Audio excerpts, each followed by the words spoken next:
Bonjour Yannick Jadot. Bonjour. Nous allons dire un mot d'EDF, mais d'abord un mot tout de même sur les vacances de Jean-Michel Blanquer. Est-ce que vous joignez votre voix, Yannick Jadot, à tous ceux qui demandent la démission du ministre de l'Éducation nationale parce qu'il a annoncé le protocole sanitaire de son lieu de vacances à Ibiza? C'est une révélation de nos confrères de Mediapart. Oui, je demande, c'est pas la première fois, je demande la démission de Jean-Michel Blanquer. Vous savez, j'ai pas l'habitude de demander la démission des ministres parce que finalement la responsabilité des politiques, c'est le président de la République et qu'il faut pas renvoyer aux ministres une responsabilité qu'ils n'ont pas. Mais là, on a un problème d'équation personnelle de la part du ministre Jean-Michel Blanquer. C'est-à-dire que depuis des mois et des mois, il méprise la communauté éducative, il méprise les enseignants, il méprise les parents d'élèves et les élèves.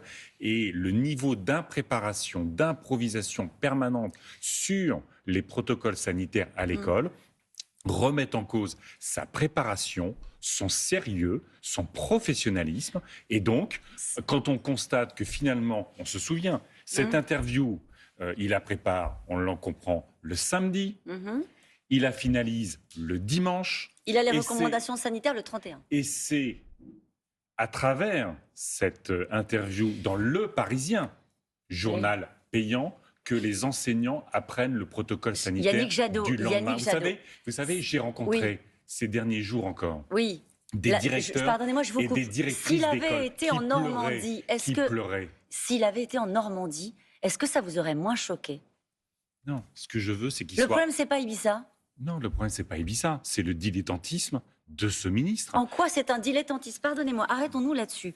On recommande aux Français de faire 3 jours obligatoires de télétravail. En quoi c'est du dilettantisme de faire ce protocole? Parce qu'il est ministre de l'Éducation nationale, parce que les enseignants n'ont pas de masque à l'école, parce que ça fait des mois qu'ils réclament des masques FFP2 et que jusqu'à maintenant, ils se débrouillent pour obtenir leur propre masque. Ça fait des mois qu'ils réclament des capteurs de CO2 dans les classes que le ministre n'a pas voulu mettre en place. Il n'a pas le droit aux vacances, Jean-Michel Blanquer? Il a droit aux vacances, il a droit de bosser aussi pour faire en sorte que cette rentrée ne soit pas la pagaille absolue. Alors le problème, c'est moins les vacances que la gestion de la crise sanitaire, c'est pour comprendre. Mais bien sûr, le problème, c'est son improvisation, son impréparation. Ça fait au fond des mois que ce ministre ne travaille plus au service de l'éducation nationale, au service de nos enfants. Qu'est-ce qu'il fait? Il est dilettante? Ah ben il est dilettante. Vous voyez, quand en permanence c'est le bazar à l'école, qu'il a il a depuis des mois et des mois dans cette pandémie,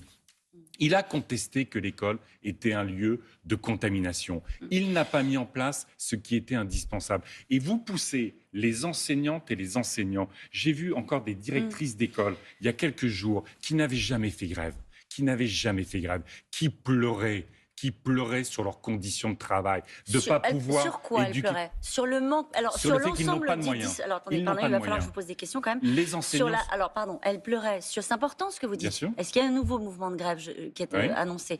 Elles pleuraient sur le manque de moyens, d'une manière générale, de l'éducation nationale, ou sur la mauvaise gestion de la crise sanitaire? Les deux, parce qu'aujourd'hui, les deux s'ajoutent.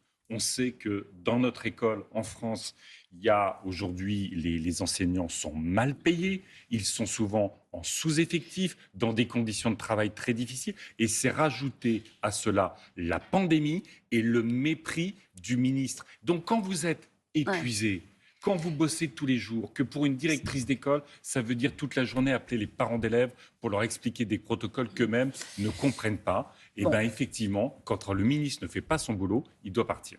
Vous êtes candidat à la présidentielle, donc vous avez maintenant des propositions pour répondre à cette femme qui pleurait. Bien sûr.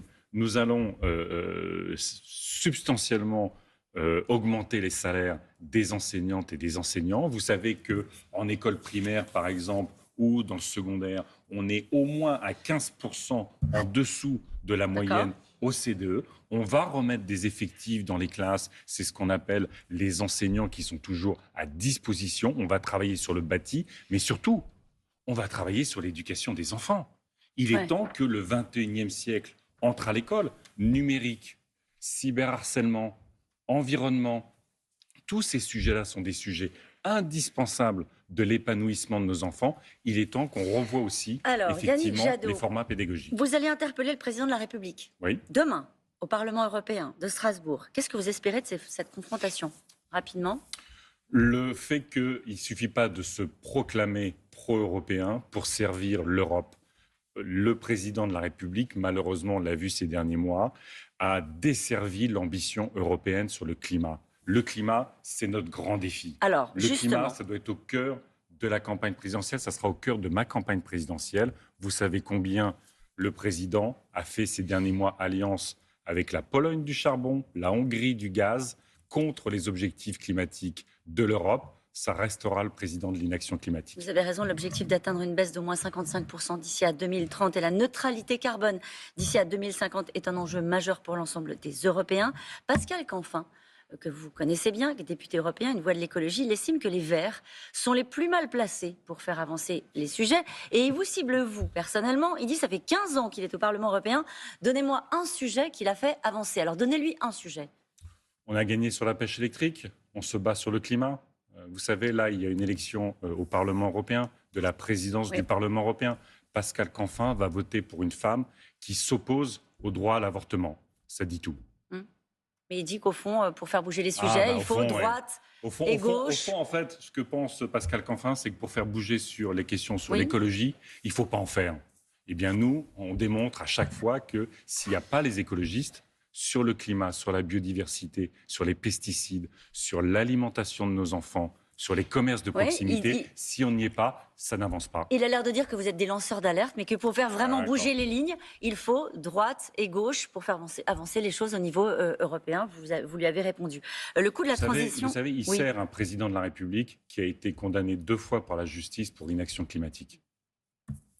Un mot sur la coût de la transition énergétique, parce qu'il met en garde, comme Bruno Le Maire d'ailleurs, sur les risques sociaux liés au coût de la transition énergétique. Au fond, il faut éviter des gilets jaunes européens. Il y a un risque avec le Green Deal. Est-ce qu'il faut avoir ça à l'esprit ? Bien sûr, c'est ce que nous portons depuis tant d'années. C'est malheureusement ce que n'a pas fait ce gouvernement, d'ailleurs ni le précédent. Nous avons toujours dit, par exemple sur la fiscalité, sur l'énergie, que pour les familles vulnérables, elle devait être compensée euro par euro.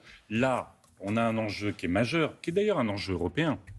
C'est moi, je demande au président de la République la suspension des directives européennes sur la libéralisation du marché de l'électricité. Aujourd'hui, on s'approvisionne à 200, 250, 300 euros le mégawatt d'électricité, le mégawattheure d'électricité, simplement parce qu'on a une directive européenne qui aligne nos prix de l'électricité, l'électricité que vont payer les ménages français, sur les centrales au gaz tenues notamment par les Russes. Tout ça est aberrant. La nationalisation d'EDF ne changera rien. Non, l'enjeu de la nationalisation d'EDF, c'est aujourd'hui de reprendre le contrôle sur l'électricité, dont on sait que c'est un enjeu essentiel de pouvoir d'achat, revenir à des tarifs réglementés, dont on sait que c'est un enjeu essentiel pour le climat. Donc moi, je veux reprendre le contrôle de cet outil très puissant au service des Français, au service de la transition écologique, alors qu'aujourd'hui, vous le savez, le gouvernement et Emmanuel Macron sont en train de mettre en faillite EDF pour servir les intérêts de Total, d'Engie et de beaucoup d'autres. Vous parlez d'énergie, il y a des gens qui vous regardent ce matin, qui voient surtout que les prix des carburants sont au plus haut. Vous êtes un de ceux qui applaudissaient quand les énergies fossiles grimpent ? Non. Vous savez que j'ai proposé, et je le propose depuis des mois, qu'il y ait un chèque énergie de 300 euros pour les 6 millions de familles qui bénéficient déjà du chèque énergie et qu'il y ait un chèque énergie de 100 euros pour les 15 millions de familles qui sont au-dessus de ces familles-là du point de vue du pouvoir d'achat. Donc nous luttons pour le pouvoir d'achat, mais le vrai bouclier énergétique pour les Françaises et les Français, c'est l'investissement dans la rénovation de leur logement. C'est une ambition extraordinaire que nous mettrons en place quand nous gouvernerons ce pays. Yannick Jadot, non, c'est non pour la primaire. Ah non, c'est non. Ouais. Donc on n'en parle pas, on n'en parle plus. Ah non, ça, moi ça fait longtemps que je ne veux plus en parler. Et ben voilà. Vous savez, un outil qui est censé servir le rassemblement et qui aujourd'hui est au service d'une candidature en plus, on voit que cet objectif auquel beaucoup de gens ont sincèrement adhéré est en train d'être complètement détourné et d'une certaine façon perverti. Et la candidature, c'était naturellement celle de Christiane Taubira, dont vous parliez à l'instant. Oui, il faut une candidature écologiste en 2022, quand il y a le défi climatique, le défi de la biodiversité, de la justice sociale, il faut une candidature écologiste. Merci beaucoup Yannick Jadot.